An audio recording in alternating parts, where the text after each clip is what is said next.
en estudios post-CEPRE, o sea, después del procedimiento endoscópico, ya que el contraste administrado en este procedimiento puede generar inflamación a nivel pancreático. Infecciones parasitarias y virales. En el caso de los parásitos, están aquellos parásitos que se movilizan alrededor de la luz intestinal, como las Ascaris y la Fasciola páncreatica, que son los dos causantes de pancreatitis aguda. Y dentro de las virales está sobre todo el responsable de lo que conocemos como papel, ¿ya? Que también pueden generar pancreatitis. Medicamentos, como pueden observar, la ciatropina en primer lugar, pero también están el ácido valproico y los IECAS. Entonces, en aquellos pacientes cardíacos siempre hay que tener cuidado. Las neoplasias, sobre todo 3 neoplasias, pueden generar episodios de pancreatitis y debutar como pancreatitis. Estas son los cánceres de cabeza de páncreas, los colangiocarcinomas distales y el ambulómeno, ¿ya? También aquí debemos incluir las pancreatitis traumáticas, que se van a dar sobre todo cuando hay algún tipo de accidente o trauma cerrado con gran impacto a nivel abdominal superior, ¿ya? Por ejemplo, accidentes de tránsito en los que han estado con cinturón de seguridad pueden desarrollar pancreatitis traumáticas, ¿ya? Por el impacto que recibe a nivel del abdomen. ¿Cómo se va a producir la pancreatitis? En resumen, es la activación del tripsinógeno. Recuerden que para que el proceso enzimático que desarrolla el páncreas se active y la lipasa y la amilasa se puedan ayudarnos a degradar los alimentos, el principal interventor va a ser el tripsinógeno. Entonces, dentro de las células pancreáticas se activa el tripsinógeno y como no sale hacia la luz intestinal, empieza a degradar las estructuras internas. Este tripsinógeno va a activar diferentes enzimas que van a generar daños a nivel del páncreas, como por ejemplo la activación de la fosfolipasa 2, que va a generar una necrosis por coagulación. La elastasa puede generar daño a nivel de los vasos sanguíneos, generando un daño hemorrágico. La quimiotripsina activada genera edema a nivel vascular y la lipasa va a generar necrosis de la grasa, ¿ya? La activación de la acetilcolina va a generar mayor cantidad de edema e inflamación. De ahí que existen dos tipos de pancreatitis según su morfología. El edematoso intersticial, que es el más frecuente, generalmente tienden a ser leves, y se va a observar un páncreas agrandado, haciéndose poco diferenciable la cabeza del cuerpo y de la cola, que todo se inflama la cabeza. Y luego está la pancreatitis necrosante, en la que ya va a haber destrucción del tejido pancreático. En esta es más o menos del 5 al 10% de los casos, pero es más grave, ya que cuanto mayor sea la necrosis que se genere en el páncreas, más descompensación hemodinámica e inflamación sistémica va a tener la persona. Y esto, si no es controlado de manera adecuada, puede ser mortal, ¿ya? Y según la gravedad, Atlanta divide la pancreatitis en 3 grupos, ¿ya? Esto es importante saber debido a que dependiendo del grado, nosotros vamos a armar nuestro plan de trabajo, ¿ya? Cuando digo que una pancreatitis es leve, cuando no existe insuficiencia orgánica ni complicación sistémica o local, solamente se inflama, ¿ya? Dolor e inflamación. Moderadamente grave, cuando existen complicaciones locales o sistémicas, pero no hay insuficiencia orgánica o la presencia de la insuficiencia orgánica es menor de 48 horas después de iniciado el tratamiento. Y aquí viene la diferencia con el grave. En el grave va a existir complicaciones locales y sistémicas más una insuficiencia orgánica. Pero esa insuficiencia orgánica va a mantenerse por más de 48 horas después de iniciado el tratamiento. ¿Hasta aquí claros? Entonces, la diferencia entre un moderadamente grave y un grave es la persistencia de la insuficiencia orgánica, ¿ya? En ambos van a tener complicación sistémica, pero la insuficiencia orgánica se mantiene en el grave. ¿Y cuáles van a ser las complicaciones que debemos evaluar? Las complicaciones locales son sobre todo la presencia de colecciones, ya sea en el páncreas o alrededor del páncreas, que haya una trombosis de la vena esplénica, pseudoaneurismas o una disfunción en la desembocadura grasa. ¿Qué quiere decir? Que por la inflamación pancreática, sobre todo a nivel de cabeza, recuerden que está en contacto con el antropílogo. Entonces va a generar una inflamación a ese nivel y una respuesta, provocando una contracción disfuncional en el píloro. ¿Ya? Y dentro de las alteraciones sistémicas van a estar sobre todo el shock y la insuficiencia orgánica. Para determinar la presencia de insuficiencia orgánica utilizamos un score. Este es el primer score que se utiliza en pancreatitis, el score de Marshall. Marshall evalúa 3 órganos: cardíaco, renal y respiratorio. En el cardíaco se utiliza la presión arterial sistólica, en el renal la creatinina y en la respiración la relación de BAFI con el FiO2, presión de oxígeno y FiO2 del BAFI. Si se dan cuenta, hay una graduación de 0 hasta 4 puntos y se considera presencia de falla o insuficiencia orgánica o falla orgánica cuando existen más de 2 puntos. ¿Ya? Eso quiere decir que debe fallar por lo menos un órgano para yo considerar insuficiencia sistémica o una disfunción sistémica. La valoración del mismo se va a dar dependiendo no solamente en el caso de la creatinina, del valor de la creatinina, sino que a medida que va avanzando también hemos de considerar los valores del pH y de la respuesta sistémica que tiene la presión frente a los fluidos. Entonces, para hacer diagnóstico de pancreatitis, nosotros vamos a utilizar los criterios de Atlanta. Estos nos dicen que debemos tener 2 de los 3 criterios para confirmar el diagnóstico. ¿Cuáles son? En primer lugar está el criterio clínico, que es el dolor. Generalmente es un dolor en faja, intenso, que genera la necesidad de una posición antálgica, o sea, el paciente se dobla para evitar mayor dolor a nivel abdominal y va hacia la espalda. No lo atraviesa, sino lo envuelve. ¿Ya? Puede estar asociado a náuseas, a vómitos, a dificultad respiratoria si es que ya hay una disfunción orgánica. En lo serológico utilizamos amilasa y lipasa, el cual debe estar 3 veces el valor normal superior. ¿Ya? La elevación de 3 veces el valor normal superior, tanto en amilasa y lipasa, va a permitirnos confirmar el diagnóstico, pero debemos tener presente que no siempre van a aparecer en el mismo momento. La amilasa tiende a aparecer de manera más temprana, mientras que la lipasa es más tardía. La diferencia son 6 horas a 8 horas en promedio, pero si el paciente viene con un tiempo de enfermedad de 4 horas de dolor intenso, lo más probable es que estén elevadas más las amilasa que la lipasa. Sin embargo, si ya superan las 8 horas, lo más probable es que ya tenga elevación también de lipasa. Entonces eso me va a permitir saber en cuál de estas 2 pruebas solicitar o solicitar las 2.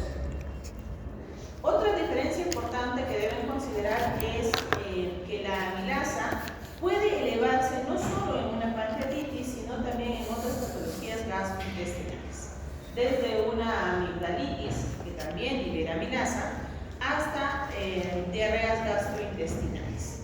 Entonces, colecistitis también va a elevar, pero ninguna de ellas eleva 3 veces el valor normal superior. ¿Ya? Eso hay que tenerlo presente. En cambio, la lipasa es más específica y sensible en cuanto a su relación con la pancreatitis. Y por último está el criterio imagenológico, en el que podemos utilizar ecografía como primera opción y tomografía. Generalmente se hace el diagnóstico con la presencia de los criterios clínicos y los criterios serológicos, dejando a los criterios de imagen para cierto grupo de pacientes. ¿Cuáles son? Sobre todo la tomografía. Hemos de utilizarla cuando el diagnóstico no está claro, existe la sospecha, pero no se confirme con el criterio clínico y el criterio de laboratorio. Cuando no hay una mejoría clínica, pasadas las 48 horas de iniciado el tratamiento, en donde a nivel abdominal o como parte de la evaluación de las complicaciones encontradas en un primer estudio. Para poder evaluar la pancreatitis por tomografía existe otro score, que es el score de Baltasar. Baltasar te va a medir no solamente la presencia de edema a nivel del páncreas, sino también la presencia de colecciones, líquido en el páncreas y la necrosis, dividiéndolo por un puntaje diferente, haciendo una gradación de pancreatitis por tomografía leve, moderada o severa. ¿Ya? Cuanto mayor el puntaje, más severo es la pancreatitis. Entonces, ¿qué vamos a ver? Podemos observar desde algún signo indirecto, como por ejemplo los cálculos, como edema en el páncreas o presencia de necrosis en el páncreas, que puede ser intrapancreático o peripancreático. ¿Ya? La necrosis se va a dividir en tres grupos: 0%, 30%, menos del 30%, del 30% al 50% y más del 50%. ¿Ya? El solo hecho de que haya algún grado de necrosis ya hace moderadamente grave o grave a la pancreatitis. Lo otro que evalúa la tomografía van a ser las complicaciones locales. ¿Ya? ¿Cómo voy a evaluarlo? Voy a dividirlo en dos grupos. En complicaciones de aparición precoz y complicaciones de aparición tardía. Existen dos grupos de complicaciones, unas relacionadas a la presencia de colección, que pueden ser en el mismo páncreas o alrededor del páncreas, o presencia de necrosis, también en el mismo páncreas o alrededor del páncreas. Si esta es menos de 4 semanas, se consideran precoces. Pero si superan las 4 semanas del inicio de la sintomatología, son complicaciones tardías. Generalmente, las colecciones se convierten en pseudoquistes, ya que el líquido que ha estado formándose en el páncreas o alrededor del páncreas se va a encapsular por una capa de fibrina. ¿Ya? Por eso es pseudoquiste, no tiene una cobertura como tal, simplemente es fibrina que se ha encapsulado y ha formado una especie de quiste, tanto en el páncreas como alrededor del mismo. Y en el caso de la necrosis, si supera las 4 semanas, aparece una necrosis encapsulada. ¿Ya? Esta tiene mucho más riesgo de infectarse. ¿Ya? Ahora, la pancreatitis per se es aséptica, que quiere decir no está infectada de inicio, sino que en el proceso de enfermedad puede infectarse. ¿Ya? ¿Y quiénes tienen más riesgo de infección? Estas. ¿Ya? Las necrosis. Son un cambio de para nosotros. De ahí que para usar pancreatitis nosotros tenemos varios scores. Esto es importante que ustedes aprendan. ¿Ya? Los scores.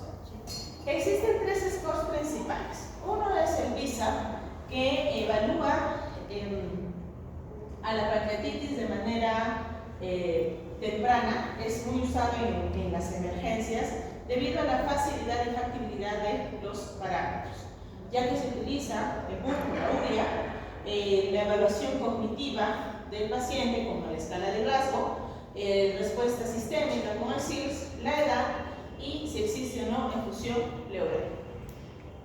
Una pancreatitis severa se considera a partir de 3 hacia adelante.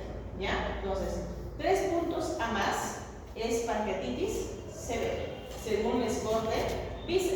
Entonces, ¿qué me va a permitir este score? Si me sale de inicio que tengo una pancreatitis severa, este paciente no se va a ir a una hospitalización general.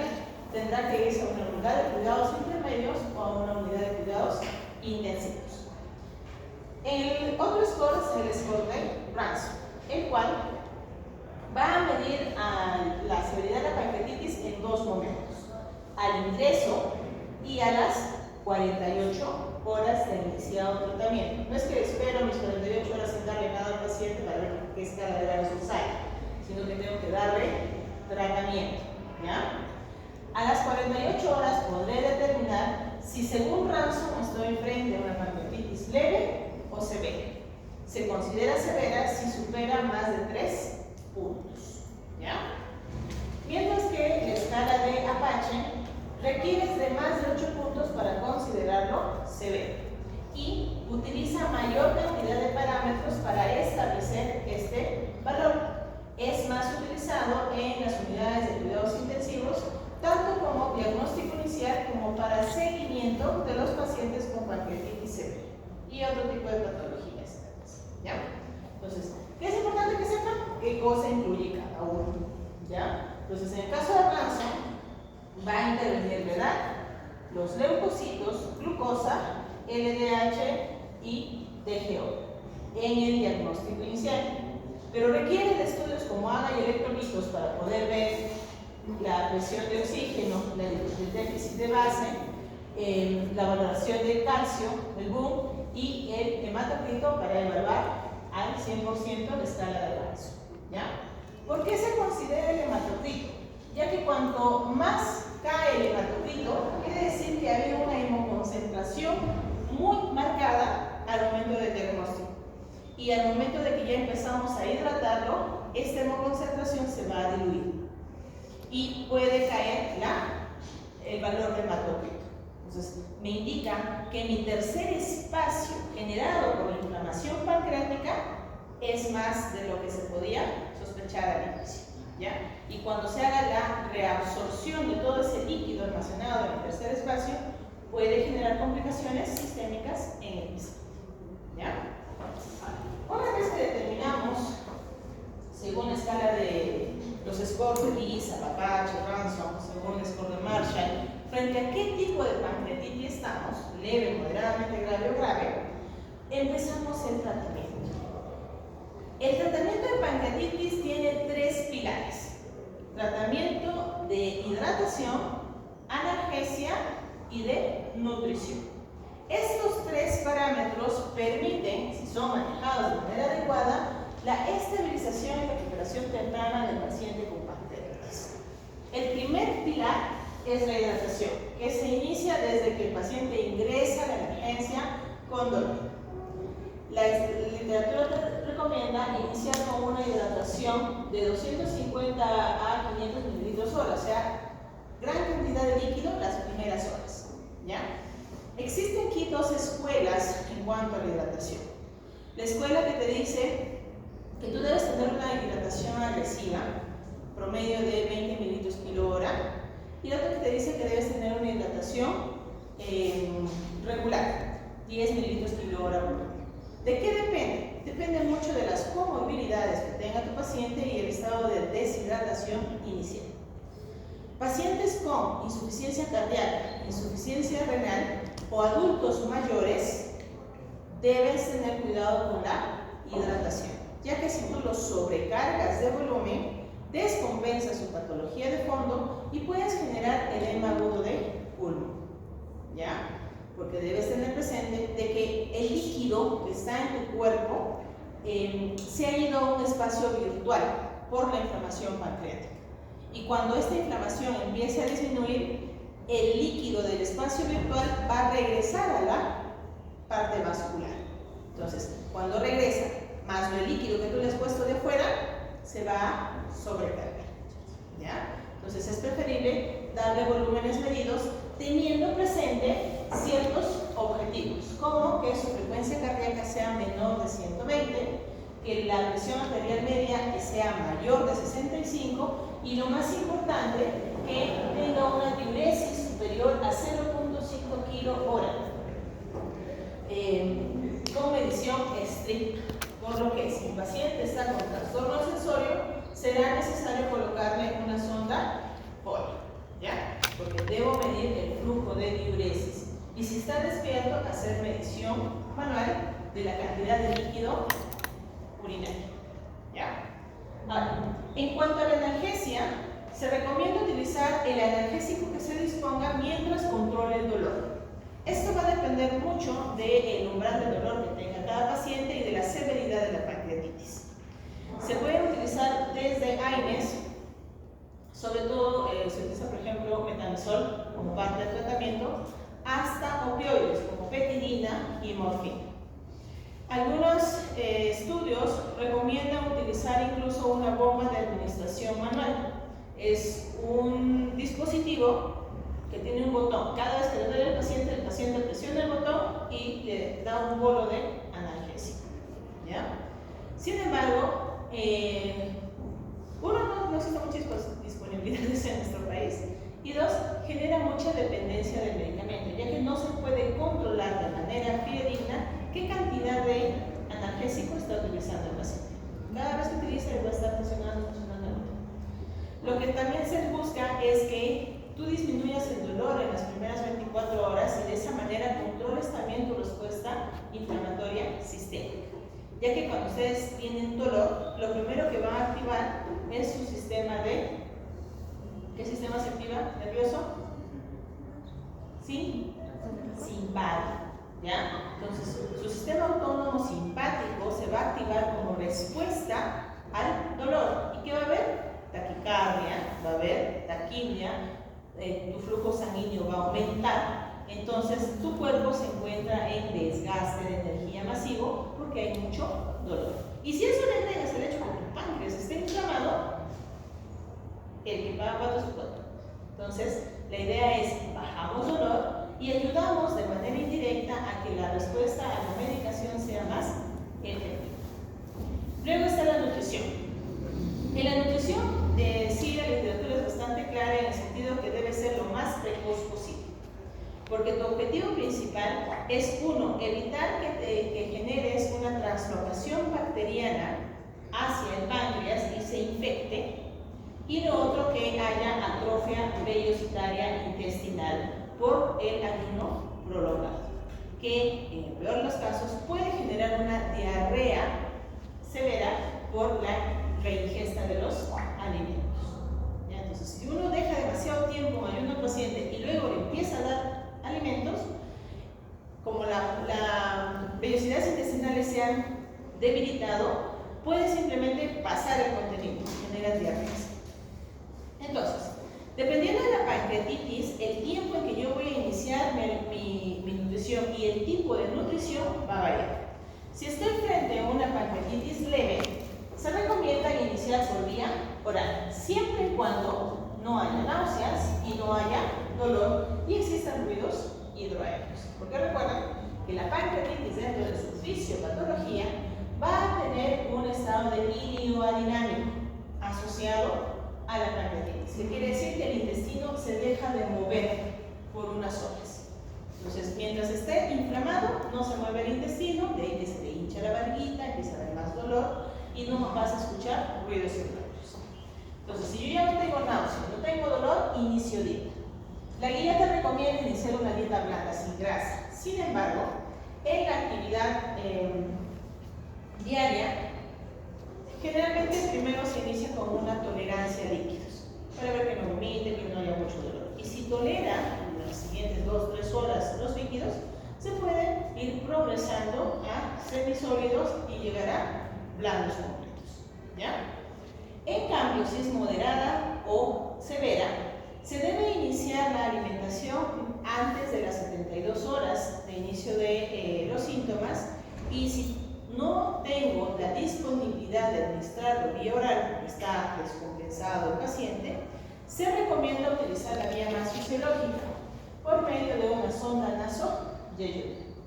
Esta sonda ingresa a través de la nariz y va a ir dirigida hasta el yeyul, o sea, el ángulo de Treitz, haciendo un bypass tanto al estómago como al duodeno. Esto para evitar el estímulo fisiológico que genera el alimento al momento de llegar al estómago y activar la respuesta pancreática. ¿Ya? Si está inflamado, hay que dejarlo descansar. Y de ahí que se usa sonda nasoyeyunal. Si no es posible el uso de una sonda nasoyeyunal, se opta por la alimentación parenteral, que sería nuestra última opción. Lo ideal es que primero le administres la dieta de la manera más fisiológica posible. Para administrar alimentación por sonda no se administra solo licuados, ya que estos no están degradados. Entonces, lo que se requiere es una solución polimérica de absorción rápida, en la que los componentes de proteínas, carbohidratos y grasas ya estén degradadas y en cadenas cortas, ¿ya? Y se administra de acuerdo al peso del paciente y tratando de llegar a una distribución fisiológica, que quiere decir que el goteo continuo que se le va a dar por la sonda va a ser durante el día, con un reposo de 6 a 8 horas durante la noche, simulando la alimentación normal. ¿Ya? No se le piensa todo el corridito. ¿Preguntas hasta acá? Doctora, ¿en qué escenarios no se podría entonces poner una sonda nasoilinar? Por ejemplo, que el paciente esté haciendo una disfunción hematológica y haga una plaquetopenia severa o un trastorno de coagulación que impida que se pueda realizar la colocación de sonda endoscópica. Ya que para colocar esta sonda ustedes tienen dos maneras. Uno es por endoscopía, colocas la sondita y introduces el endoscopio y con una pinza, que es la pinza cocodrilo, diriges hacia el intestino la sonda. Y la otra es por radiología. Igual se pone la sonda, se administra contraste y se va dirigiendo la sonda hacia el intestino. Entonces, si hay algún tipo de contraindicación para cualquiera de estas dos, se utiliza la vía parenteral. ¿Ya? La mayoría de veces colocamos sonda. Están lo suficientemente estables como para poner la sonda. ¿Ya? La otra es que haya, por ejemplo, una dificultad respiratoria severa en la que no va a tolerar la colocación de mismo. ¿Ya? La mayoría son contraindicaciones relativas, ya que mejorando ciertos parámetros se podría intentar la colocación. Pero en los casos que ya no es posible, pues, optas para enterar hasta recuperar el estado general del paciente y poder colocarle su sonda nasoilinar. Esta sonda puede permanecer en el organismo sin cambiar hasta 6 meses. Entonces no es necesario estar recambiando la sonda como las clásicas que colocan en emergencia, que son las sondas nasoyeyunales rígidas, ¿no? Estas se deben cambiar cada 7 días. En cambio, las nasoyeyunales son 100% siliconada y tienen una duración mucho menor. Entonces, durante todo el periodo de pancreatitis puede estar con la misma sonda, a menos que se obstruya. ¿Qué más? ¿Alguna duda más de pancreatitis? No olviden que lo primero que deben tener presente cuando ustedes tienen un paciente con dolor abdominal va a ser sospechar, ¿ya? Y mucho va a depender de la clínica con la que venga su paciente, ¿ya? El dolor por pancreatitis es bastante clásico, ¿ya? Empieza en epigastros y raya hacia la espalda, pero van a tener dos excepciones a la regla en cuanto a presentación clínica. Estos van a ser los pacientes ancianos o diabéticos, cuya respuesta al dolor es diferente, y las gestantes, ¿ya? Más que todo en aquellas que están en el segundo y tercer trimestre de la gestación, ya que la disposición anatómica de los órganos abdominales se modifica por la presencia del útero braquial, ¿ya? Entonces puede ser más un dolor que como se queda acá, o como que lo confundiera incluso con un dolor de pata, pero en realidad es una pancreatitis. Entonces deben buscar la sospecha clínica al momento del examen, ¿ya? Sobre todo en gestantes. Ahí tengan un poquito más de cuidado. Bien, así como hay una pancreatitis aguda, hay una pancreatitis crónica. La diferencia está sobre todo en el hecho de que la pancreatitis crónica va a generar fibrosis en el páncreas. Algo así como una cirrosis, pero en el páncreas, ¿ya? Entonces, inflamación constante del páncreas va a generar que empiece a endurecerse o que aparezcan calcificaciones en el conducto pancreático, ¿ya? Al haber estas calcificaciones y fibrosis, va a generar que el funcionamiento de las células pancreáticas se vea afectada.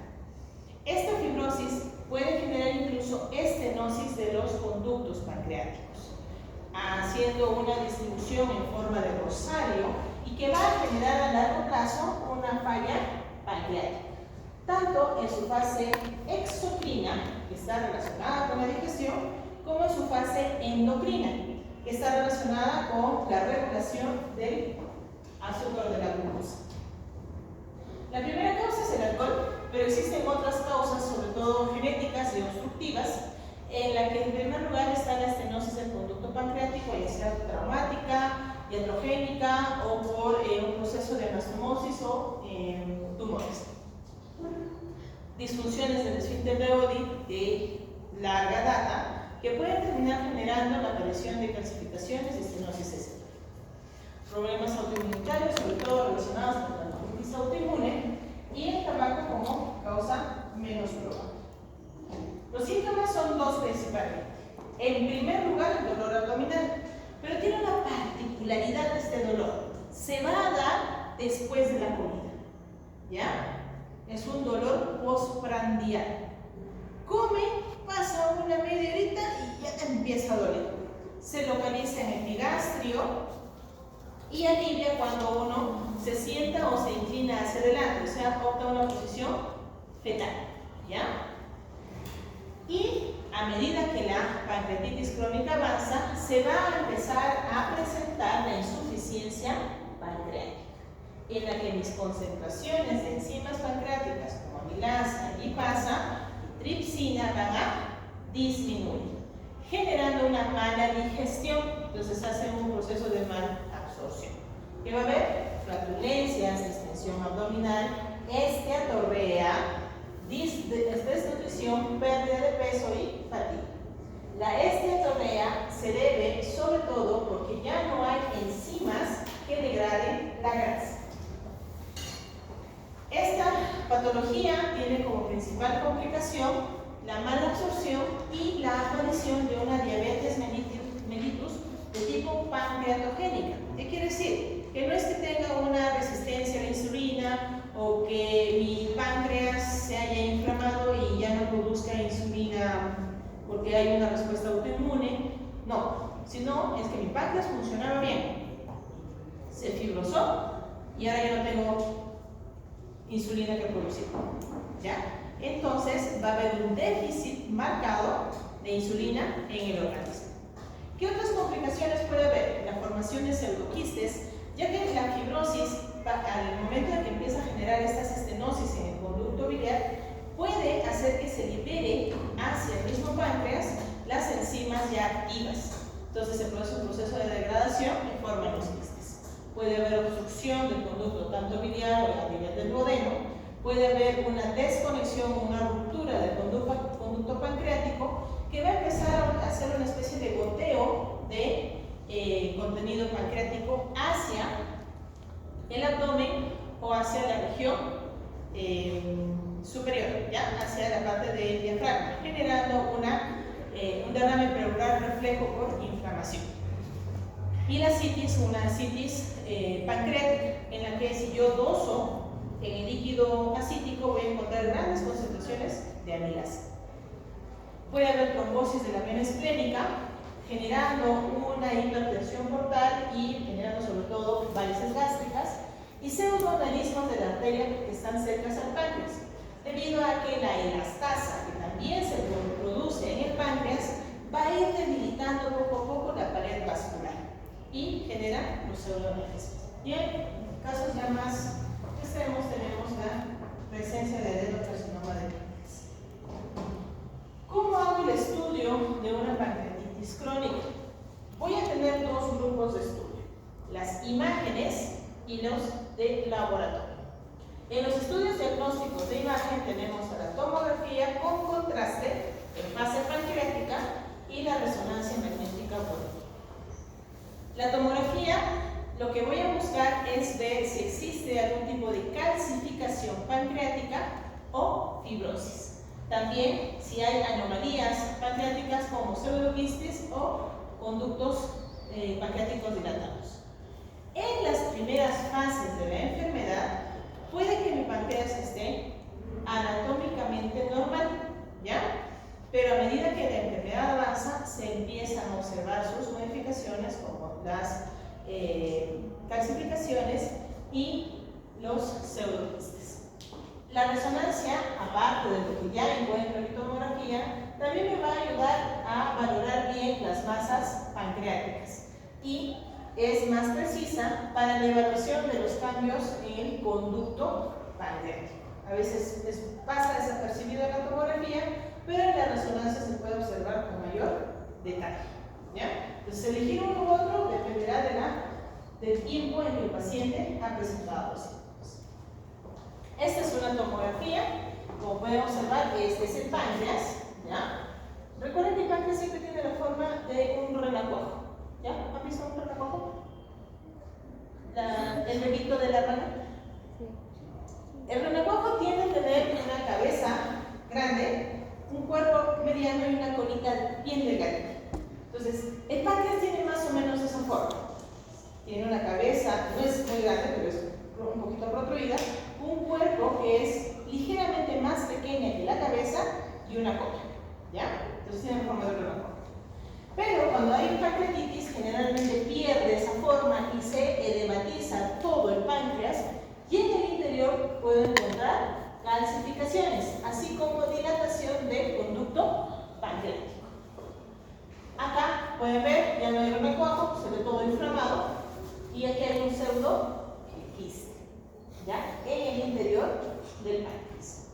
¿Estamos? Entonces, la tomografía me va a ayudar a visualizar mejor estas complicaciones. En las pruebas de función hepática se van a hacer de dos grupos. Aquellas en las que yo voy a evaluar la función hepática de manera directa, utilizando ciertas sustancias que van a estimular la producción de bicarbonato y enzimas pancreáticas. Si quiero estimular la producción de enzimas pancreáticas, administraré colecistocinina endovenosa. Mientras que si lo que quiero estimular es la producción de bicarbonato, se administra secretina endovenosa. ¿Cuál es el problema con estos estudios?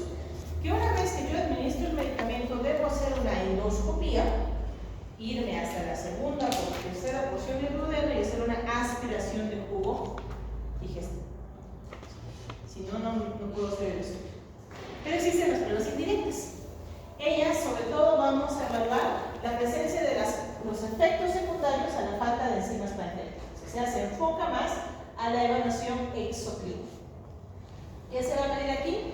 La prueba de tripsinógeno, que debe ser menos de 20 para el diagnóstico, una prueba de grasa fecal en más de 72 horas, o sea, evaluar si hay esteatorrea, y concentraciones fecales tanto de quimiotripsina como elastasa, que deben estar disminuidas, ya que el páncreas no lo va a estar produciendo. El tratamiento, una vez diagnosticada la pancreatitis, va a estar sobre todo relacionada al control del dolor, ya que es el síntoma principal de los pacientes con pancreatitis crónica. Uno de ellos es bajar la dieta en grasa para no estimular más al páncreas. Se puede usar opioides, incluso antidepresivos tricíclicos. Se puede desobstruir el conducto pancreático para que ya no haya mayor inflamación pancreática. Se puede hacer una litotipsia, o sea, destrucción, ya sea por eco, de los cálculos que estén en el conducto pancreático, y ya en casos extremos el bloqueo del plexo celíaco o una pancreatectomía, o sea, saco todo el páncreas.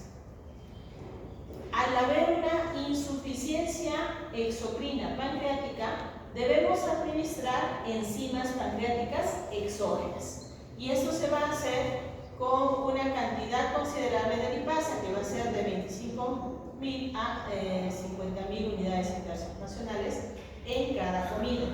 Y se recomienda administrarlos con un IBP asociado. O sea, ¿por qué? Porque este tipo de enzimas pancreáticas se desnaturaliza o inactiva cuando hay ácido.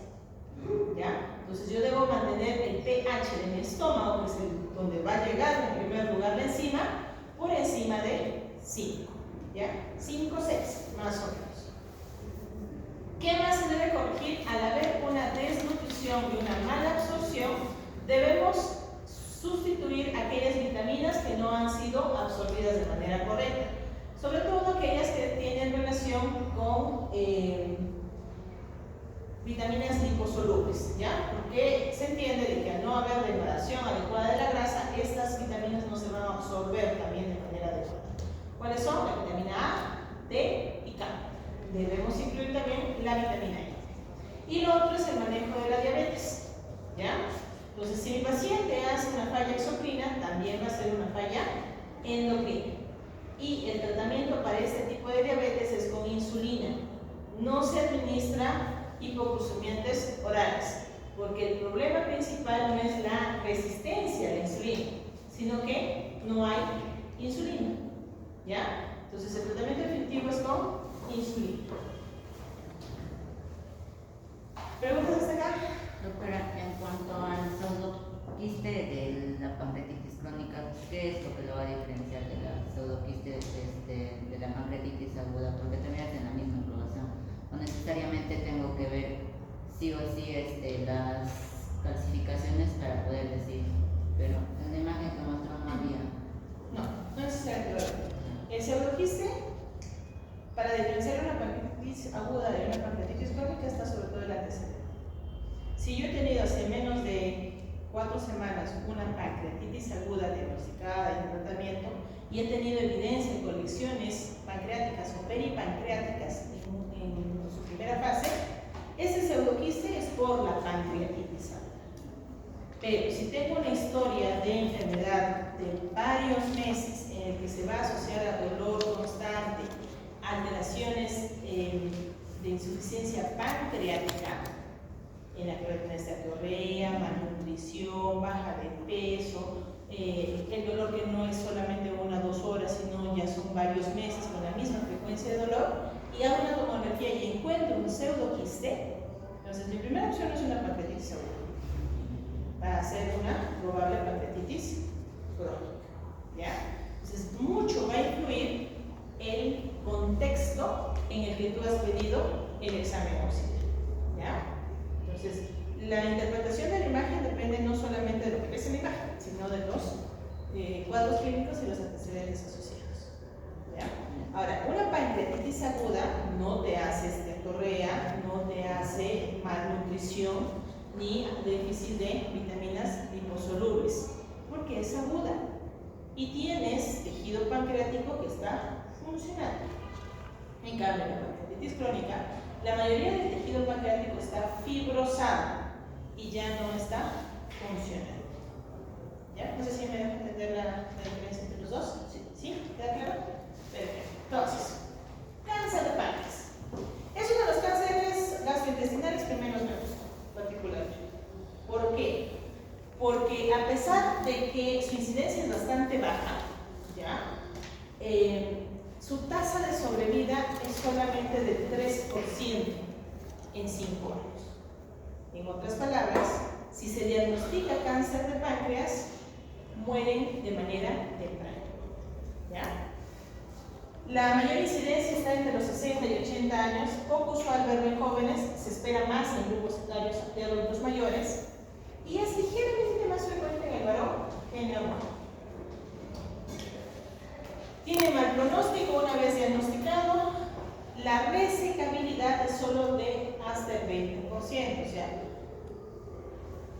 2 de 10 pacientes con cáncer de páncreas se pueden operar y curar, ya, solo 2. La sobrevida de 5 años haciendo una resección, o sea, sacando el tumor, es solo hasta el 25%, o sea, 1/4 de la población que se opera. La sobrevida de los que no se resecan es más o menos de 11 meses, o sea, no llegan ni al año, si es que no se opera. Y si hay metástasis, su tiempo de vida se reduce a la mitad, 6 meses. ¿Ya? ¿Cuál es el problema? Entonces, mira, doctor, ¿por qué no lo diagnosticamos temprano como el cáncer de colon, el cáncer de gástrico y se soluciona el problema, ¿no? Lesiones pequeñas, resecables, mejor pronóstico. Ese es el problema. Que la mayoría de cánceres de páncreas va a estar asociado, uno, a síndromes hereditarios tumorales, ¿ya? Como el Creutzfeldt, el cáncer de colon hereditario no polipósico, el cáncer familiar mamovario y la poliposis adenomatosa familiar. Por lo que genéticamente ya están predispuestos a la aparición del cáncer. Eso es por un lado. Y por otro lado, es que alrededor del 10% a pesar de tener el componente genético, no se va a detectar de manera temprana. Y como a los abuelitos mayormente les duele y ya va a pasar, no le dan la importancia necesaria. ¿Cuáles van a ser los factores de riesgo? Fumar, la pancreatitis crónica, que puede llevar a un adenocarcinoma, ingesta de alcohol, dieta rica en grasas, proteínas, baja en frutas, parilladas, carbón, que sean carbonizadas, Si se dan cuenta, los factores de riesgo se repiten en todo el tubo digestivo, ¿ya? Porque todos tienen casi la misma celularidad. Cirugías gástricas y la anemia perniciosa también son considerados como factores de riesgo. ¿Cuál es el detalle?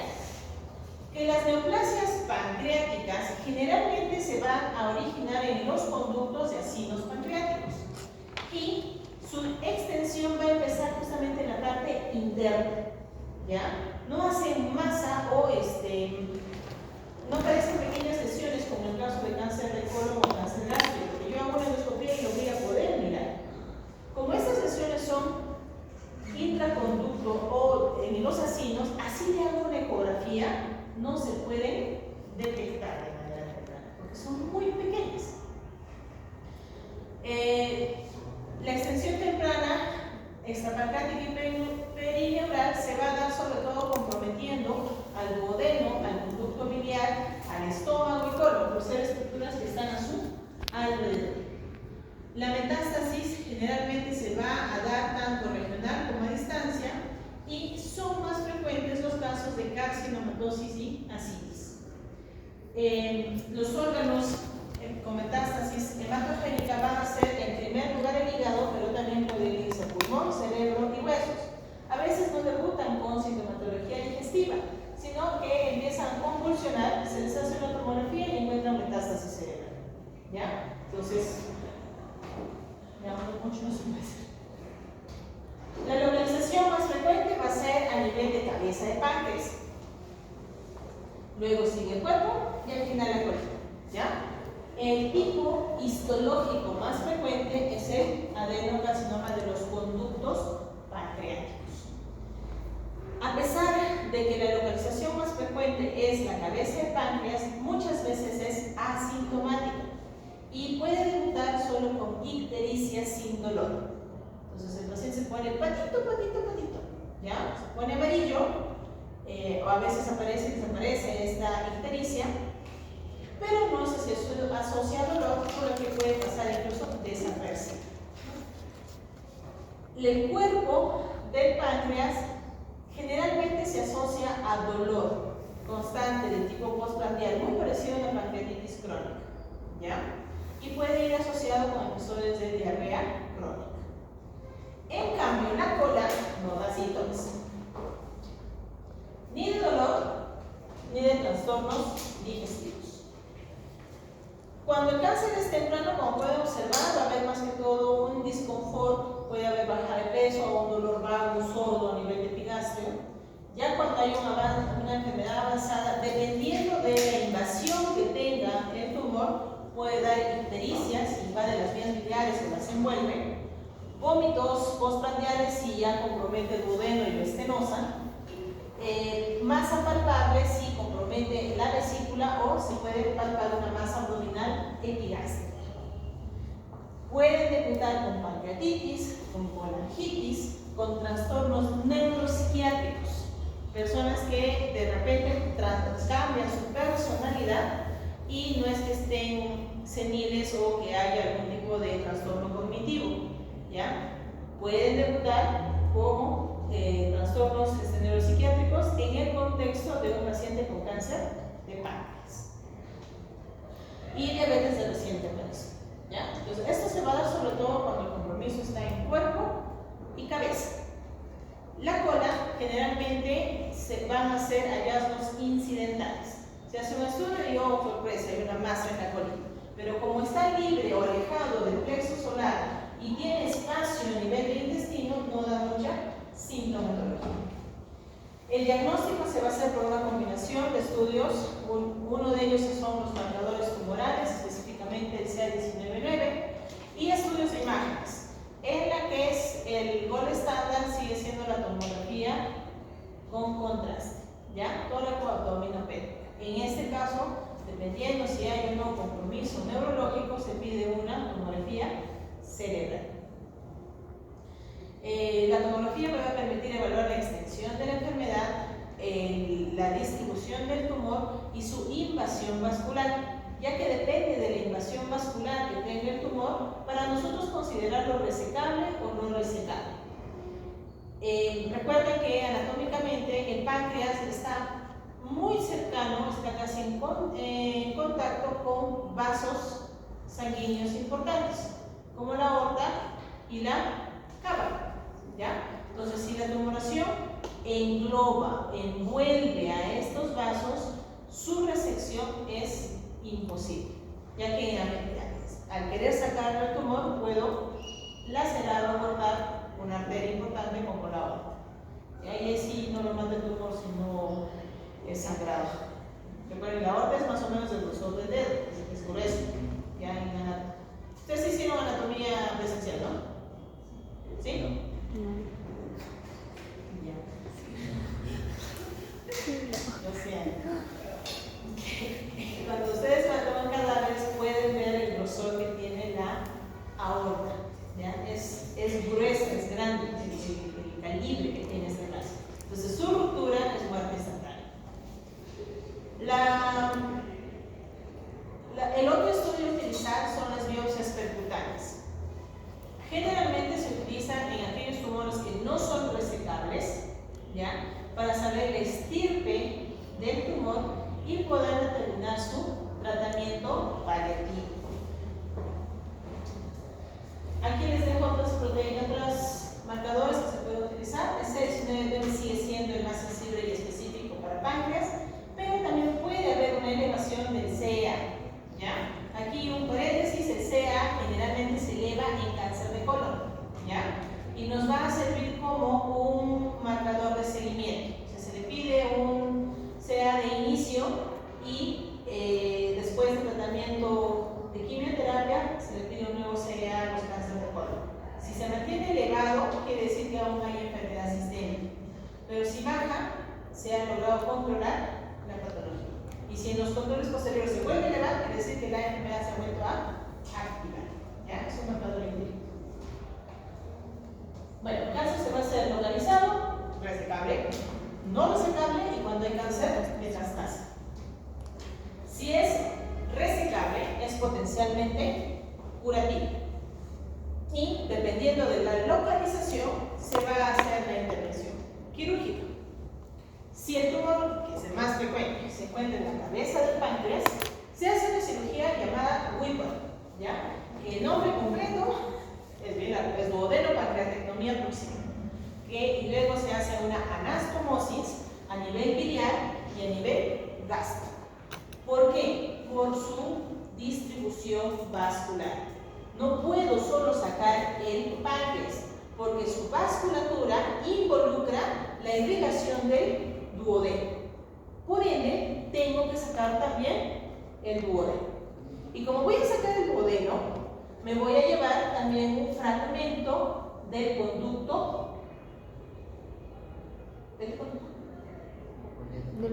Conducto biliar principal, que va a ser el coledo. Entonces tengo que contar también la vesícula y dejar lo más cercano al hígado el conducto biliar. Entonces, una vez que saco vesícula, duodeno y páncreas, tengo que reanastomosar. ¿Ya? Entonces, anastomoso la vía biliar con el segmento del intestino, que se va a unir al resto del páncreas que ha quedado, que generalmente es la bola o el coristal, y luego hago una anastomosis con el estómago. ¿Ya? Esta cirugía promedio son de 6 a 9 horas, ¿ya? Y es potencialmente mortal, por lo que hay que elegir bien los pacientes que van a ser sometidos a esta intervención. Ya porque es una cirugía bastante amplia. ¿Qué otro tipo de cirugía se puede hacer? Se puede hacer pancreatectomías distales, sobre todo cuando el tumor se encuentra en la cola de páncreas, ¿ya? Si la lesión está en el cuerpo cola, es mucho más fácil de resecar que cuando está en la cabeza del páncreas, ¿ya? Por su distribución anatómica. Y cuando ya es no resecable o es metastásico, el tratamiento es paliativo. Si hay ictericia, se hace una derivación biliodigestiva o una colocación de stent biliar o un drenaje biliar externo. Si hay una obstrucción duodenal, se hace una derivación gastroentérica, o sea, otro camino, se obvia el duodeno. Y si hay dolor, se puede hacer quimioablación del plexo celíaco, que es el plexo nervioso afectado en la cáncer de páncreas, que puede ser intraoperatorio o percutáneo. El objetivo es bajar el dolor, nada más, porque sabemos que el pronóstico es malo en este tipo de pacientes. ¿Preguntas acá?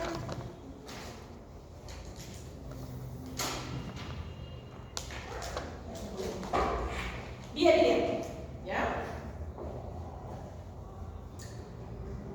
¿Dónde se forma la bilis? ¿Dónde se forma la bilis? ¿Dónde? ¿Dónde se forma la bilis? Ajá. No lo había escuchado bien.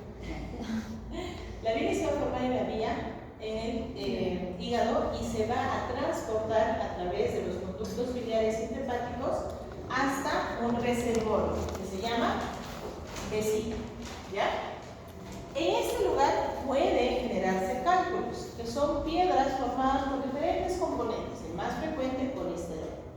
Pero, así como se pueden formar piedritas dentro de la vesícula, puede haber piedritas en el conducto colédoco, y eso se le llama colédocolitiasis, cálculo en el colédoco.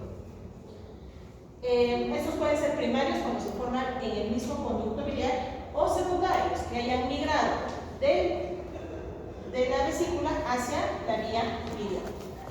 Existen tres grupos de cálculos. Uno son los pigmentos marrones, que están asociados a infecciones biliares a repetición. Se forma una especie de pus interna y se calcifica. Luego están los cálculos de colesterol, que son los más frecuentes, y los de pigmento negro, que están asociados a la cirrosis alcohólica o trastornos hemolíticos. ¿Cuál se destruye con mayor facilidad, sobre todo con ácido uso desoxicólico? Los cálculos de colesterol. Los demás, ¿ya? En el caso de la coledocolitiasis, lo primero que debe evaluar si se tiene una dilatación de la vía biliar con presencia de cálculo en el mismo es evaluar los factores de riesgo. Puede haber factores de riesgo modificables y no modificables, ¿ya? De pregunta de examen. Los factores no modificables son aquellos que no vamos a poder cambiar. Es más frecuente la coledocolitiasis en género femenino, ¿ya? También para las personas que han tenido antecedentes familiares de cálculos biliares, cuando existe un síndrome metabólico o patologías como la enfermedad de Crohn. Mientras que aquellos factores modificables son los que, corrigiéndolos, vamos a poder disminuir el riesgo de coledocolitiasis. ¿Quién está? Obesidad, dieta alta en calorías y baja en fibra, que haya un ayuno prolongado, hipertrigliceridemia, anticonceptivos y pérdida de peso agresiva de más de 1,5 kg en una semana, ¿ya? Este grupo de personas también tiene riesgo de hacer cálculos en la vía biliar. Entonces, si yo modifico estos factores modificables, vamos a evitar la aparición de los cálculos. Se van a diferenciar 4 tipos de cálculos. Los cálculos primarios, que son los menos frecuentes, van a producirse cuando, por ejemplo, hay una colecistectomía previa. O sea, yo ya no tengo vesícula, pero aparece un cálculo en el colédoco. Y están los cálculos secundarios, o la coledocolitiasis secundaria, que es el más frecuente, siendo su etiología o el tipo colesterol, el más frecuente. Son amarillos claros y generalmente son parte de una complicación a una litiasis vesicular, ¿ya? Este coledocolitiasis es el que va a generar también el riesgo a pancreatitis y colangitis, por generar un proceso obstructivo a nivel de la vía biliar. Dentro de las coledocolitiasis secundarias, dentro de las coledocolitiasis secundarias nosotros vamos a dividirnos en dos grupos. Pueden también estar las residuales, que son aquellos cálculos que pasaron desapercibidos después de una colecistectomía. Tenía cálculos en la vesícula, lo operan, pero un calculito se escapó y nadie se dio cuenta. Pasa un tiempo, menos de 3 años, y se evidencia un cálculo en la vía biliar.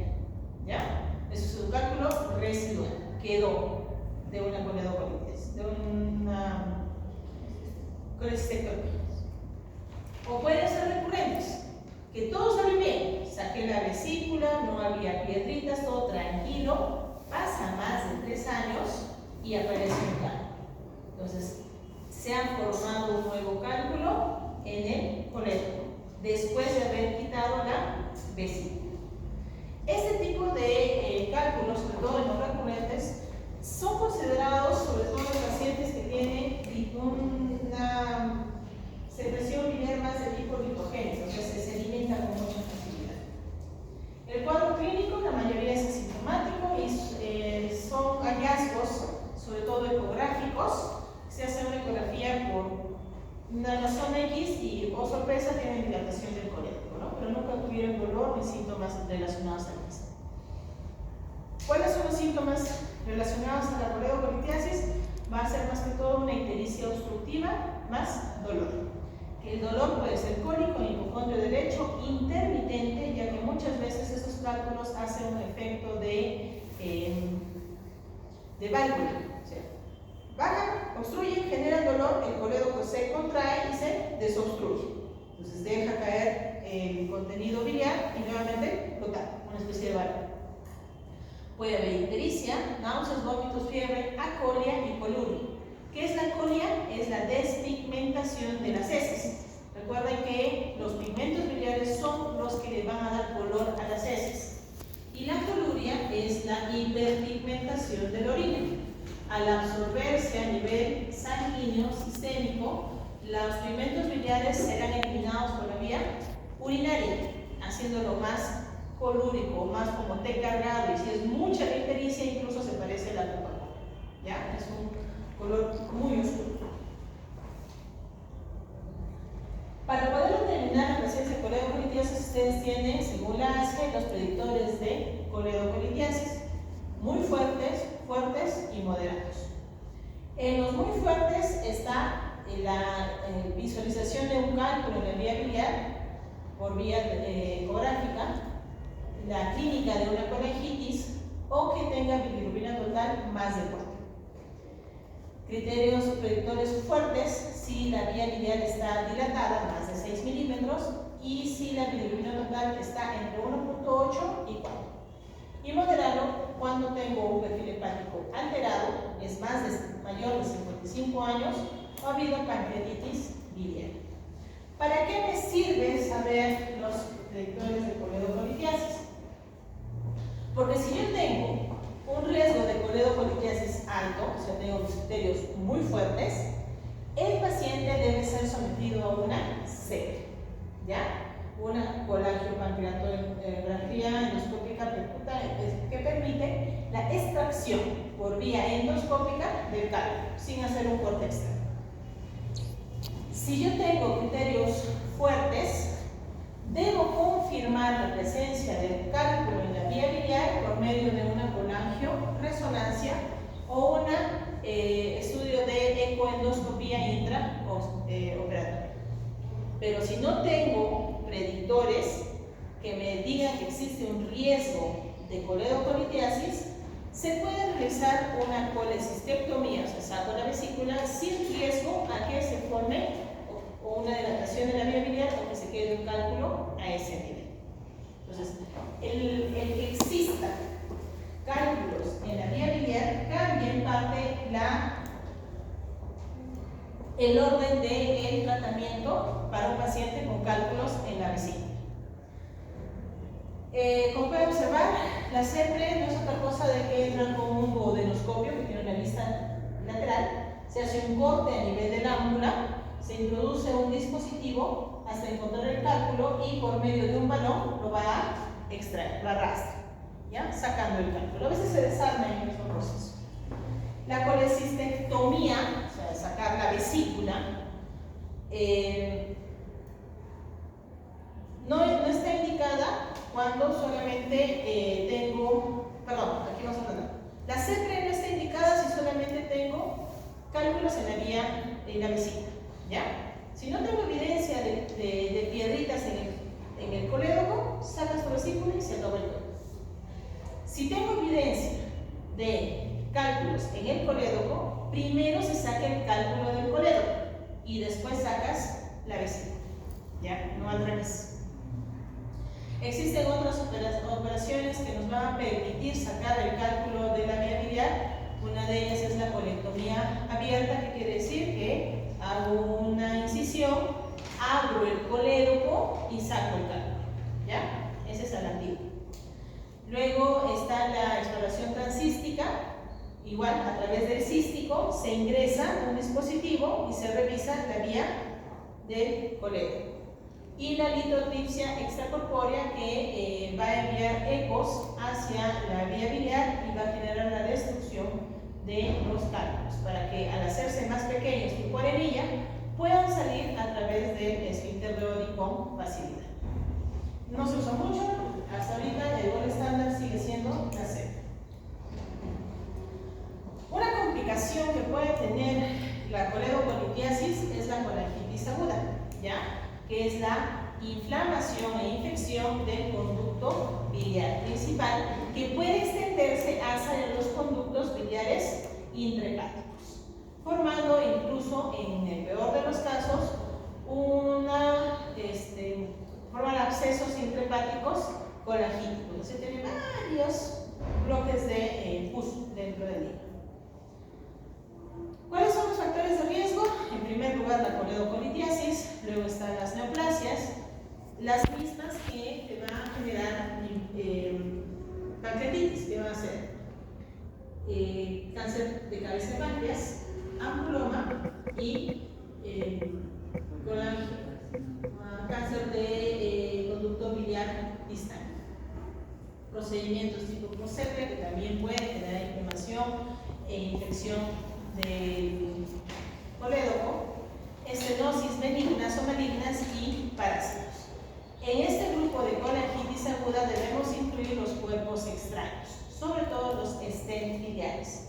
Los stent biliares son unos tubos que pueden ser de plástico o de metal expandible, que tienen como objetivo abrir la vía biliar. Estos se pueden infectar y generar una colangitis aguda. Para poder hacer el diagnóstico de colangitis aguda, en la actualidad se utilizan los criterios de Tokio. Antes del 2013 se utilizaban los dos tipos de criterios semiológicos, que era la triada de Charcot y la pentada de Raynaud. ¿Qué incluye la triada de Charcot? Ictericia Y dolor. ¿Ya? Entonces, dolor, fiebre, ictericia, colangitis. ¿Y Raynaud qué te decía? ¿Cómo? Trastorno del sexo. ¿Ya? Entonces, a lo anterior le agregaba hipotensión y trastorno del sensor. Sin embargo, se observó de que utilizando la triada de Charcot y la pentada de Raynaud, existía un infradiagnóstico a la colangitis, ya que no siempre cumplía con los tres criterios. Entonces, no es colangitis, en realidad está haciendo una colangitis leve, o se exageraba en su diagnóstico. De ahí que se hace un consenso y en el 2013 salen los criterios de Tokio. Se actualizan en el 2018, hasta la fecha no se han actualizado, entonces seguimos utilizando los criterios del 2018. ¿Qué te dice? Para poder hacer diagnóstico de colangitis debes tener la suma de tres criterios. El criterio A es la inflamación sistémica, donde incluye la presencia de fiebre más de 38 y o presencia de escalofríos, o presencia de leucocitos menos de 4.000 o más de 10.000, o un PCR más de 1 miligramos por decilitro. Ese es mi criterio de inflamación sistémica. El segundo criterio es el criterio de colestasis, que se determina por ictericia, una bilirrubina total más de 2, o elevación de cualquiera de los factores, de los componentes del perfil hepático, fosfatasa alcalina, gamma glutamil, AST, ALT, que sean superiores a 1.5, el valor normal superior, ¿ya? Y por último, el criterio C, que es la prueba de imágenes. Debo tener o una dilatación de vía biliar más de 6 milímetros o evidencia de la causa de la colangitis por una prueba de imagen. Presencia de un tumor a nivel de cabeza de páncreas, periangular, o la presencia de litos, o la presencia de un stent que esté justificando la aparición de esta infección. Yo tengo sospecha diagnóstica si solo tengo el criterio A más B o C, pero confirmo el diagnóstico si tengo A más B más C. No necesito que estén todos los criterios, solo uno de cada uno, ¿ya? De esta forma se logra hacer un diagnóstico de colangitis más temprana e iniciar el tratamiento de manera temprana, evitando y disminuyendo las colangitis severas que pueden ser mortales, ¿ya? Entonces, una vez que yo determino el diagnóstico de colangitis, debo evaluar la severidad. Para evaluar la severidad, igual vamos a tener criterios para severo, moderado y leve. El grado 3 o severo debe tener al menos una disfunción sistémica. ¿Cuáles son los órganos involucrados? Cardíaco, con hipotensión que requiere dopamina o noradrenalina; respiratorio, con una disminución del PAFI; neurológico, con alteración de la conciencia. Si se dan cuenta, aquí ya incluye la mentada de Raynaud. Renal, como oliguria, que es menos de 0.5 mililitros por kilo por hora, o una creatinina superior a 2, un INR más de 1.5 o una plaqueta menos de 100. Cualquiera de ellos, si está presente, es una colangitis severa. Para yo determinar como una colangitis moderada, debo tener una ausencia de fallo orgánico, o sea, ningún criterio de severo, y al menos dos de los criterios siguientes: leucocitos más de 12.000. Aquí hay que hacer una aclaración: para diagnóstico solo necesito que esté más de 10.000, pero para decir moderado debe estar más de 12.000. Fiebre más de 39, más de 75 años, bilirrubinas más de 5. Para diagnóstico solo necesito que esté por encima de 2, pero para decir moderado debe estar por encima de 5. Y una hipoalbuminemia. Dos de los criterios, colangitis moderada. Y para decir colangitis leve, no debo tener ningún criterio de grado 2 y ningún criterio de grado 3. Entonces, si hago mi checklist y no tengo ninguno de ellos, colangitis leve. ¿Ya? ¿Para qué me sirve eso? Para el tratamiento. El grado 1 es administración de antibióticos y drenaje biliar posterior, que al estar el paciente hemodinámicamente estable puede ser también para tratar la etiología, por ejemplo, sacar el cálculo o cambiar el estero. En el grado 2 yo doy antibióticos y hago drenaje biliar temprano, ¿ya? Dentro de las primeras 48 horas, 24 horas. Y el grado 3, al estar el paciente hemodinámicamente inestable y tener una disfunción orgánica, administro antibióticos, doy soporte vital corrigiendo aquella disfunción que se ha generado y hago drenaje biliar temprano, casi inmediato. Entonces, pero el drenaje biliar ya no va a ser para tratar la causa, sino simplemente eliminar la causa. En estos casos puede ser con endoscopía, con tratamiento percutáneo o con cirugía, ¿ya? Y en un segundo momento tratar la etiología, una vez que el paciente esté estable. Entonces, en la colangitis severa, tu objetivo principal es drenarlo lo más temprano que puedas para que tu disfunción se corrija, ya que mientras la pus esté dentro del colédomo, la disfunción va a persistir. Aquí les dejo la tabla de antibióticos a utilizar. Los antibióticos se administran inmediatamente después del diagnóstico. Hago mis criterios de toque, confirmo que es colangitis, empiezo tratamiento, ¿ya? El tratamiento generalmente es, como casi todo en tubo digestivo, combinación de dos antibióticos, ya que ustedes negativos. ¿Ya? La causa más frecuente es el E. coli, pero no es el único. Como pueden ver, existen otros microorganismos que pueden infectar la vía biliar, como la Klebsiella, Pseudomonas, Enterobacter, Acinetobacter, Enterococos, Streptococos, Staphylococcus y algunos aerobios. Por lo que el tratamiento se va a basar, por ejemplo, que es el más usado, la ceftriaxona o la cefotaxima más metronidazol. En los leves. En los moderados utilizaré, por ejemplo, ceftazidima más metronidazol. Y en los graves ya se disminuye aquellos relacionados a cefalosporinas y se utiliza más los carbapenems, como meropenem o imipenem. Buenas noches. El tratamiento también va a determinarse de acuerdo si estoy frente a una colangitis extrahospitalaria o de comunidad o si es intrahospitalaria. Si es intrahospitalaria, se administra antibiótico como si fuera una colangitis severa. ¿Ya? Bien. Esto debido a que la carga microbiana es más resistente que la adquirida en común. Aquí les dejo los tres tipos de drenaje. La CEPE, que es la primera opción de drenaje por ser menos invasiva y tener una efectividad hasta el 95%. A veces solamente es necesario hacer la esfincterotomía, o sea, cortar el esfínter para que empiece a salir el contenido de la pus o colocado en stent si es que se trata de un cálculo implantar.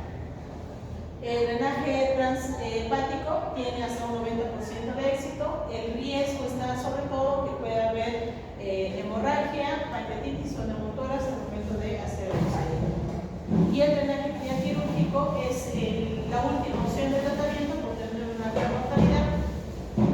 En ella lo único que se va a hacer es ingresar, hacer un corte en el colédoco, introducir un tubo en T y salir.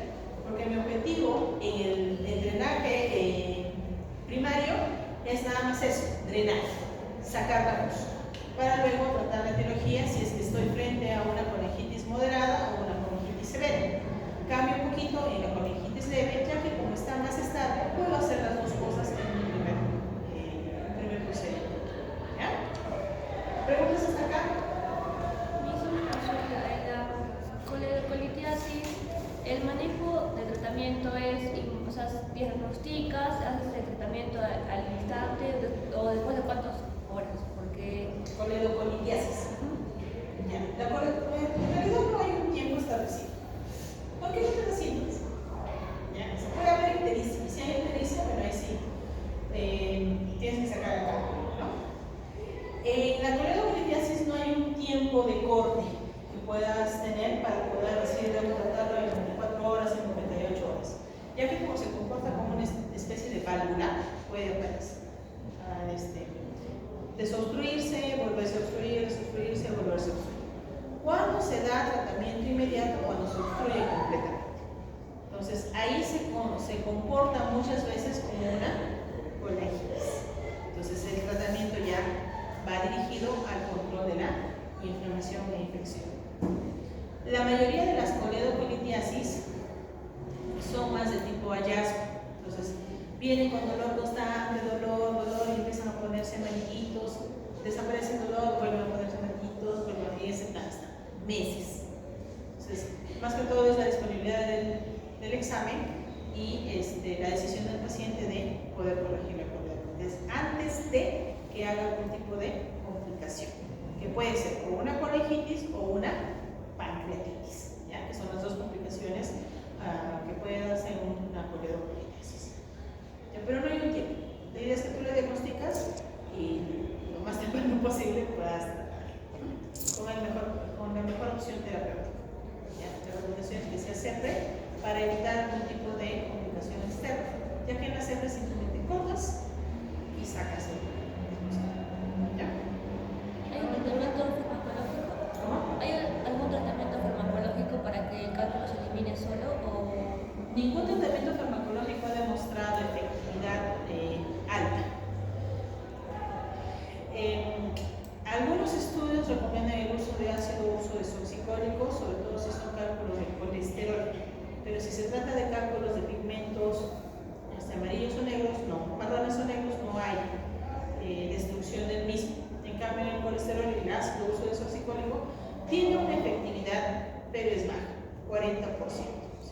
ratio de 10 personas que reciben ese tratamiento logra eliminar con medicación. Es bajito, ¿ya? Entonces, por eso es que se decide más en el tratamiento endoscópico o en la evaluación quirúrgica, ¿no? Por el francisco. Y para acabar, colecistitis. Es una de las patologías más frecuentes que se van a dar en las emergencias de la vía biliar. La colecistitis es la inflamación, pero de la vesícula. Entonces, la primera causa es los cálculos, sobre todo cuando estos cálculos son demasiado grandes y se enclavan o obstruyen la zona de salida, ¿ya? Entonces, una vez que el cálculo se queda obstruyendo el conducto cístico, empieza a inflamar toda la pared y genera una colecistitis. Aquí se aplican las 4 Fs como factores de riesgo. ¿Qué van a ser? Mayor de 40 años, mujer, obesidad y edad fértil. Así que estamos bien. Pero también va a haber causas alineásicas. ¿Qué quiere decir? Que no va a haber cálculos, pero van a ser colecistitis. ¿Quiénes? Sobre todo aquellos que han tenido algún tipo de cirugía previa, existen traumatismos severos, personas que están en UCI y están sometidos a estrés intenso, infecciones, gran quemados y uso de nutrición parenteral. ¿Ya? Entonces recuerden que la nutrición parenteral tiene riesgo de hacer cálculos y si uno de ellos se enclava, va a generar colecistitis. Al haber una inflamación a nivel de la vía biliar, puede comportarse o presentar la clínica como una triada de Charcot también, ¿ya? ¿Por qué? Va a haber dolor, ictericia y fiebre. Pero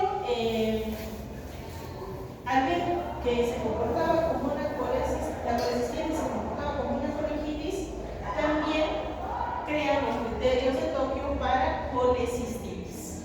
Igual, van a ser 3 grupos, A, B y C. Los criterios de inflamación cambia un poquito. ¿Qué va a decir? En inflamación local voy a tener signo de Murphy positivo o más dolor o sensibilidad en el cuadrante superior derecho. ¿Cómo hago o cómo evalúo el signo de Murphy? Cuando se corta o sea, se toca el reborde costal y se le pide al paciente que inspire. Reborde costal es, ¿cómo sería? No, la ubicación en el lado de la línea axilar anterior sería Línea media, clavicular y reborde costal. ¿Ya? Entonces hago palpación e inspiración. Que digo, respira profundo, respira, presión. Si al momento de hacer la presión existe una reacción del paciente, que incluso te saca la mano, entonces tengo signo de Murphy positivo. Signo B, signos sistémicos de inflamación. ¿Qué voy a tener? Fiebre, PCR elevado más de 1, recuento de leucocitos alterados, más de 10.000 o menos de 4.000. Cualquiera de ellos también es criterio de inflamación sistémica. Y por último tenemos los hallazgos de imagen, que van a variar un poquito de la colangitis. En la colangitis debo tener dilatación o presencia de lo que ha generado la colangitis. En la colecistitis yo debo tener signos ecográficos característicos de la colecistitis. ¿Qué voy a evaluar? Mi vesícula. El diagnóstico definitivo igual va a ser A más B más C. ¿Ya? Debo tener los 3 criterios. ¿Y qué voy a evaluar en mis imágenes en la vesícula? En primer lugar, si hay signo ecográfico de Murphy, o sea, sensibilidad cuando pasan las ondas ecográficas, la sonda. Si tengo una pared biliaria engrosada más de 4 milímetros, si hay una vesícula agrandada, si hay un cálculo biliar encarcelado, hay presencia de detritos o líquido pericolecístico, entonces tengo signos ecográficos de colecistitis aguda, ¿ya? Incluso se puede formar, como podemos observar acá, un doble halo cuando existe ya edema y líquido perivesículo. La tomografía también vamos a tener hallazgos muy parecidos, sobre todo engrosamiento de la pared o acumulación de líquido pericolecístico. igual que en la resonancia magnética. Entonces, aquí me pido una toma si puedo hacer una ecografía. Entonces, la primera opción siempre va a ser la ecografía. Si no nos da un resultado adecuado, recién paso a los otros estudios de imagen. En cuanto a los criterios de severidad, igual, ustedes van a tener leve, moderado y severo. ¿En qué va a variar? En el caso del severo, si se dan cuenta, es igualito, ¿ya? Disfunción de un órgano, cualquiera de los 6 órganos. En moderado es donde cambia en caso de leucocistitis. ¿Qué voy a tener? Para decir una colecistitis moderada, al menos debo tener uno de los siguientes criterios. Que mis leucocitos sean más de 18.000, ya no 12, sino 18.000. Debo tener una masa dolorosa palpable en el hipocondrio derecho. ¿Qué quiere decir? Que hay gran edema y corre el riesgo de que se rompa incluso la vesícula. Que los síntomas sean más de 72 horas o que clínicamente o con ecografía yo tenga signos de gangrena, enfisema o un absceso pericolecístico o peritonitis biliar, que ya se haya roto mi vesícula y esté formando un estado de peritonitis. Entonces ahí hablo de una colecistitis moderada. Y si no tengo ninguno de los criterios, es leve.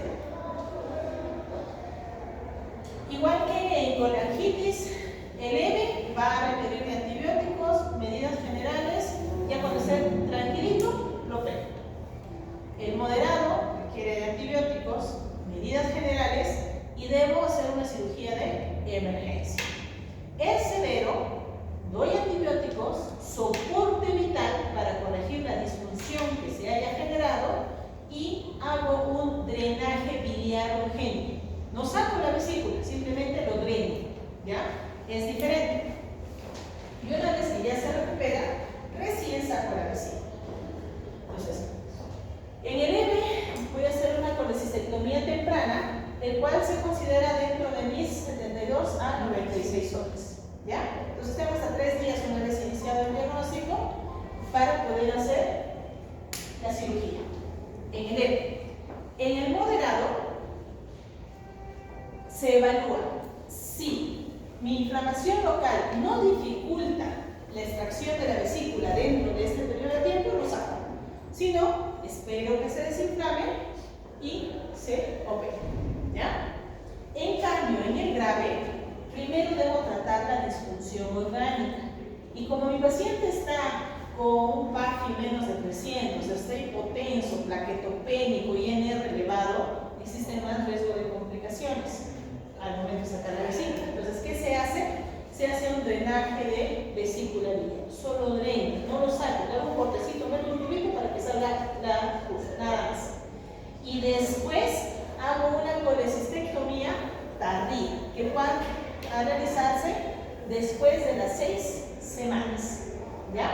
Entonces, en la colecistitis severa, primero hago drenaje vesicular. ¿Y cómo hago el drenaje? Idealmente con drenaje percutáneo. Entonces, introduzco una guía y con un dispositivo que se llama pigtail, dejo un drain en el interior de la vesícula. Nada más.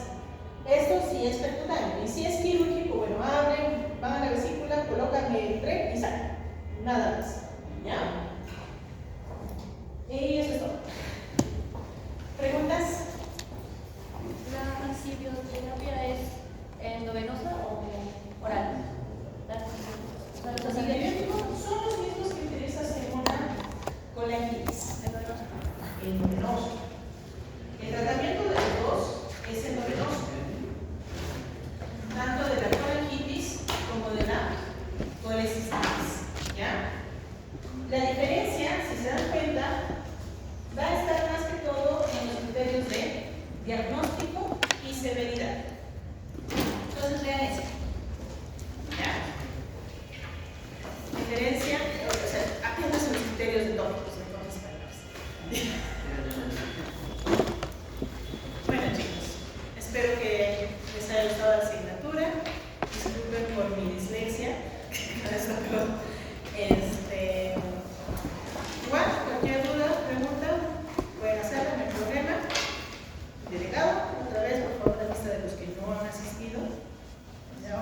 juzgar de 2 o 3 líneas máximo y se les pregunta algo específico, ¿ya?